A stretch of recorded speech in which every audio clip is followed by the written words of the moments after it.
Evening. This is Cynthia Meese, Director of College Counseling. Thank you so much for joining us. As a reminder, I work with last names A through L, and Mrs. Button, who is behind the scenes this evening running the webinar, works with last names M through Z. So tonight, last but not least, we have with us Ellen Turner from Kenyon College. She is a Senior Associate Director. She was in admissions at Kenyon for 6 years, moved to the secondary side of things, and then has been back for another 6 years. So she is a wealth of information, and she is going to talk to us about the value of a liberal arts education. So we will turn it over to you, Ellen. Thanks so much, Cincy. Thanks, everyone. I'm delighted to be here tonight. And there are lots of things that I love to talk about. I love to talk about the college process in general. I love to talk about liberal arts and sciences, and I love to talk about my grandchildren. And I'm sure you don't want to hear about my grandchildren tonight. So I will spend our time together talking about the value of a liberal arts and sciences education. And I have a slideshow that I'm going to show as we talk. So I'm going to share my screen right now and put it up. And there we go.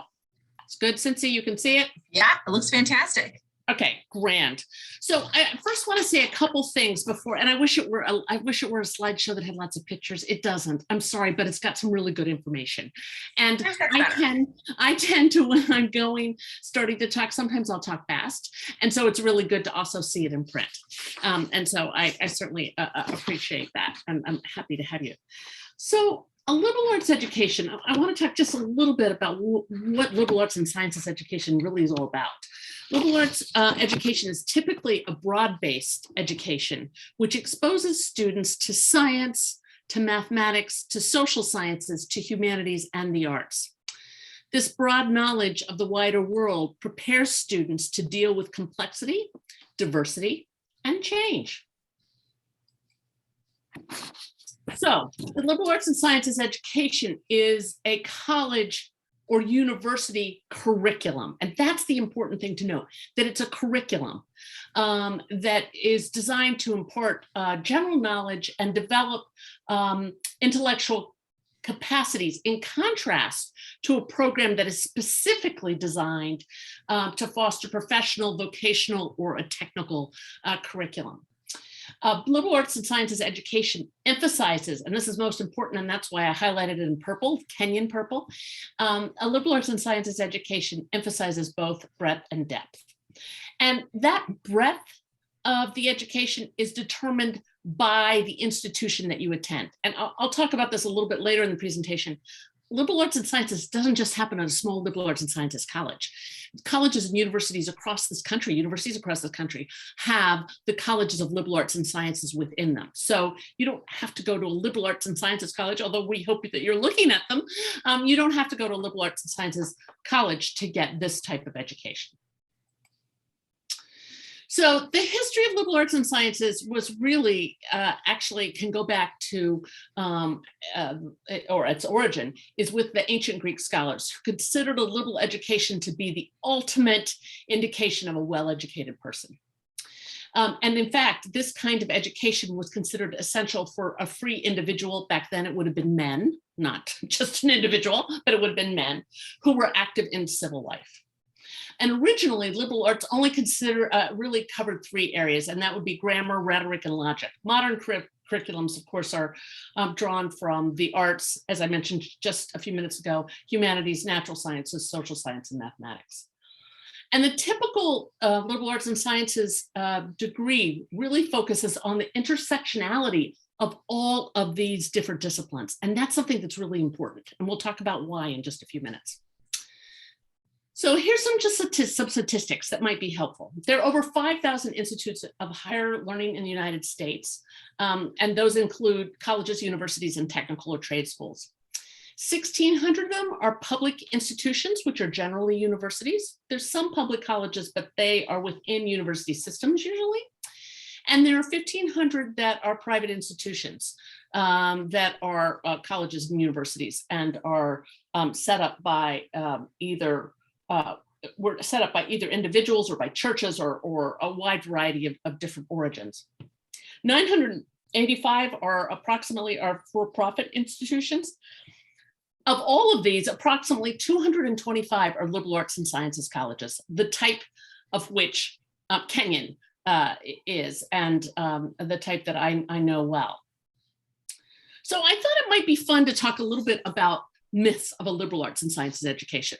One of the first myths that we hear oftentimes is you have to be an artist.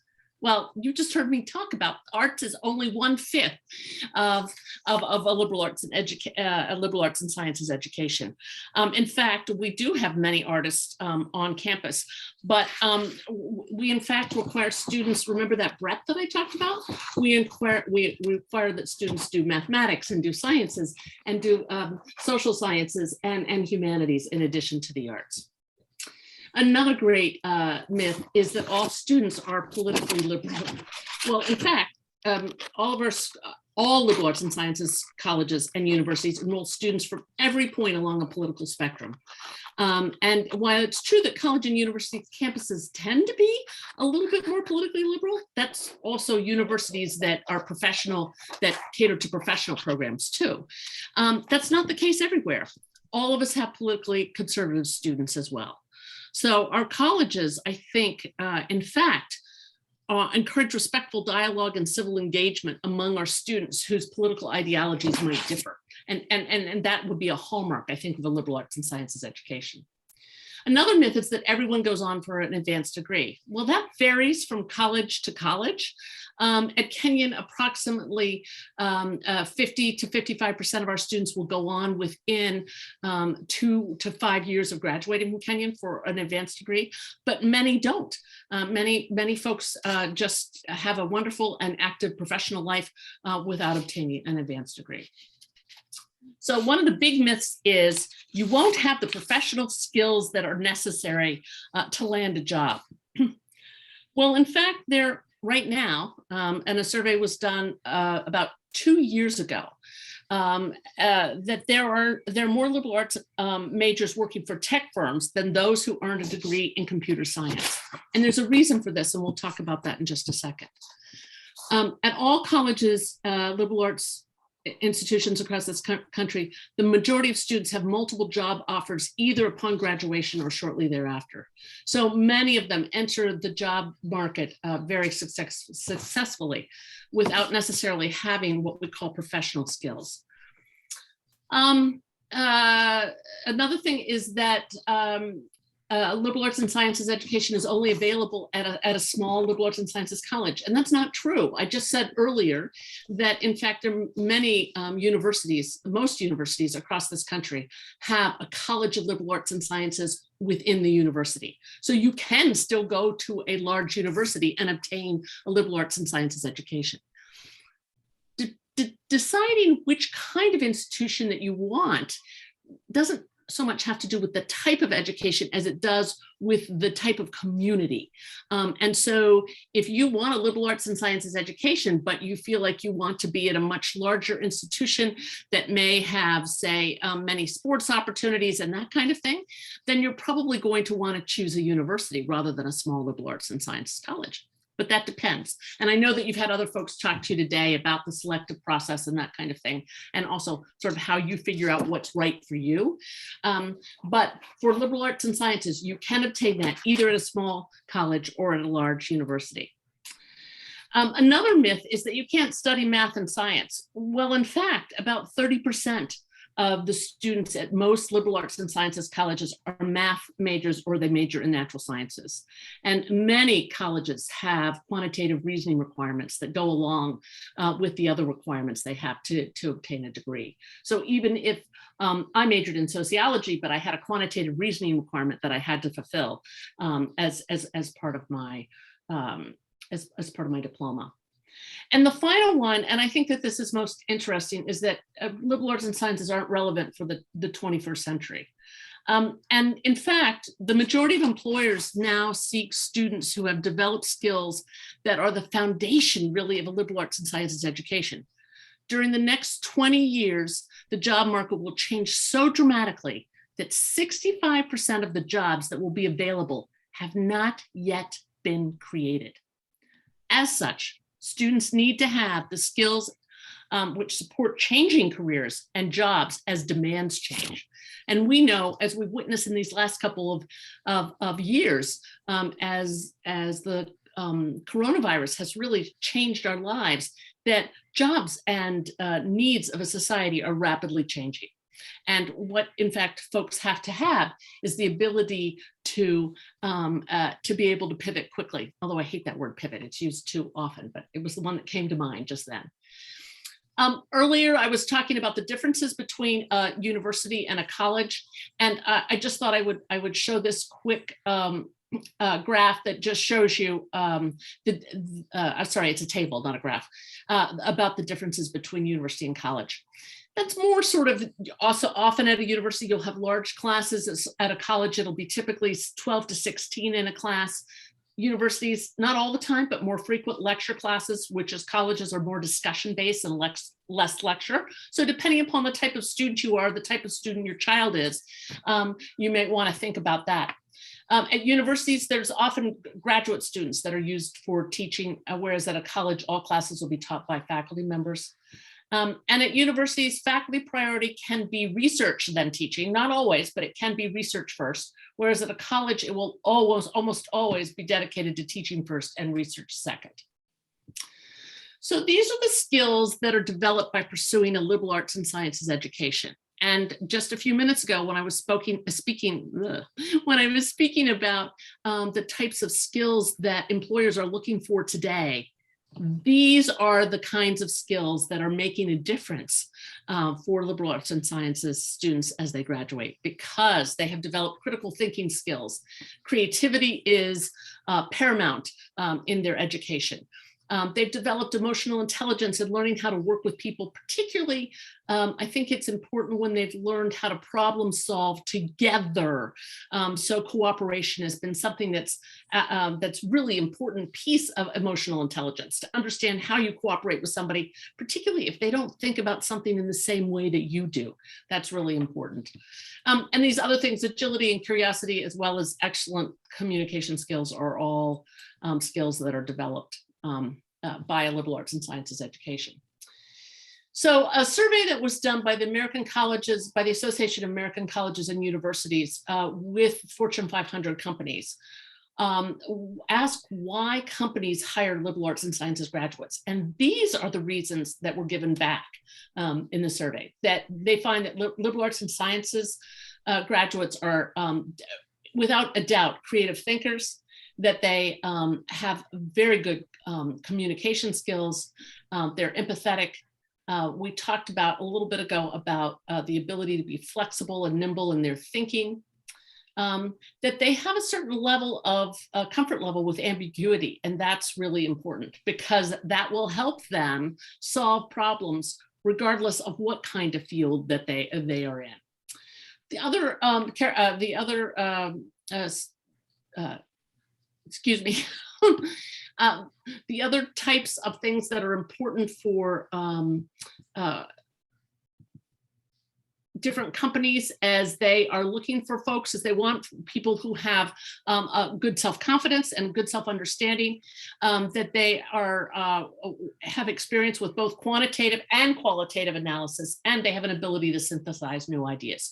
So all these characteristics are something that are really important to folks who are hiring people today. And in fact, these companies all have a liberal arts and sciences graduate as their head. So I thought that was sort of an interesting piece to take a look at. Here are a couple of resources that I have on the value of liberal arts and sciences education that are well worth reading if you want to dig into this a little bit further. But I really urge you to come visit liberal arts and sciences colleges. And in Ohio, you have an incredible wealth of small liberal arts and sciences colleges that you can visit and get a sense and a flavor of what's going on campus. Many of us will allow you to visit classes. That may not be true during COVID times, but as soon as we get this COVID thing nipped in the bud, we will have that open for students to be able to visit classes and to be able to meet with faculty, to go by labs and see the difference of a lab at a liberal arts and sciences colleges versus a lab at a large research institution. So I urge you to get out there and visit our colleges and universities and look at these resources.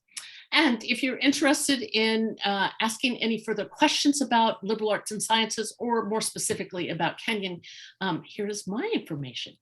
And I think, Cynthia, I've tried to wrap that up, so we have just a couple minutes for questions. I appreciate that. Our panelists have been really great about keeping within the constraints of our brief time. So let me see if we have any questions in the Q&A. No questions yet, but I have a question for you. Not necessarily about the value of the liberal arts education, because I think you did a fantastic job making that clear. But as a seasoned admissions professional, talk to me a little bit about test optional and what your thoughts are on test optional at Kenyon. Okay. It's really test optional. Yeah. So we are really test optional right now. And I think we'll be making that decision about going forward very shortly. What we're trying to do is analyze the data from last year. And it could be that we will take a little bit more time to analyze the data from this year too, to make that decision completely, but we are test optional. We do urge kids to think about whether or not they want to be test optional based on what their scores are when they take a test. If your test, whether they're SATs or ACTs, fall within, and all of us have our middle 50% posted on our websites. If they fall above that middle 50%, submit your tests. If they fall at the top end of it, submit your tests. If they fall at the bottom end of it or under it, don't submit your test. And I think it's really important, particularly if students are looking for specialized scholarships, art scholarships, writing scholarships, music scholarships, that kind of thing, specialized talent scholarships or merit scholarships. Some college or universities are requiring testing for the merit scholarships. We don't. We still consider any student who's applied to Kenyon based on two other, and I'll tell you, so there are three, if you think of it as a stool, a three-legged stool, there are three things that are really important when we're taking a look at the academic criteria or the qualifications for a student. Their rigor, their achievement, and then their testing if they've submitted it. If they don't have their testing, then we're looking at those two criteria, which are the rigor and the achievement, and they become even more important because you don't have this other third leg. That's fine. You have more control over your rigor and achievement than you do taking a test on a given day at a given time when you may not feel great or what have you. So, I think that this is an individual decision. I do not think that folks should make this decision lightly. And in fact, word came out today from the College Board that they are changing the formatting of the test and that it will now be given on the computer. There will be no more paper and pencil tests. So I think this is a rapidly evolving world. And at Kenyon, we are truly test optional this year. So any student who has applied and has asked to not have their tests considered, they're not considered. In fact, some school districts have the test scores on the transcripts, and we have terrific people in our data entry world that go and block those out so we can't see them. So Wyoming parents, we do not have our test scores on the transcript. Wyoming does not do that. Yes, we're not doing that. Need to worry about it. And so, one of the things we've kind of discovered in these conversations is that it's too soon for a student to say, I'm not going to worry about standardized testing because they don't know for certain where they're applying and what is going to be required. Absolutely. So you go down that testing road, but then there's this gift of maybe not having to submit scores at certain schools. So absolutely, and you can choose. Yeah, and I think that's a wonderful thing. And I also think that the testing organizations are trying to make things work, like the ACT is allowing students to resit certain portions of their exam. Yeah, take advantage of that, for gosh sakes, because I do think that students, particularly again, if students are looking for merit aid or looking to get a scholarship in a particular area of strength, arts, writing, what have you, that it's really nice to be able to have that as an option. Yes. I think that that's an important thing. to think about your process, not only about what you've been able to put together during all your years in high school, but the options that you may have, the options of the different schools that you're looking at, and the options, the way in which you can present yourself and your own, in your own best light. Absolutely. Well, it is, no questions, which means you hit everything the way we Good. wanted to hit it. It is late for you. It is late for our families. So we're going to sign off, but we so appreciate you joining us and lovely to see you as always. Thanks so much. Have a good evening, everyone. Stay safe and be well, and be in touch if I can be of help with anything about either liberal arts and sciences or about Kenyon College. Awesome. Night. Thanks, Ellen. Take care. Bye-bye. Take care. Bye-bye.